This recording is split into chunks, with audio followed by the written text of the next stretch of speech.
Tess Daly's emotional reaction after being branded a pneumatic bird brain by BBC colleague. TV host Tess Daly was left in tears after a BBC colleague cruelly branded her a pneumatic bird brain, a shocking and hurtful remark that has stirred up emotions among fans and supporters. The unexpected insult deeply affected Tess, who has long been admired for her professionalism and charm on screen. Don't forget to subscribe to our channel and hit the like button as we delve into this shocking moment in British television. The incident highlights the challenges Tess faces despite her success, shedding light on the pressures and criticisms often endured in the entertainment industry.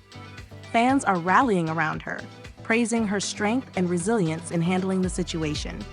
Be sure to like and subscribe for more updates on this story and support for Tess Daly.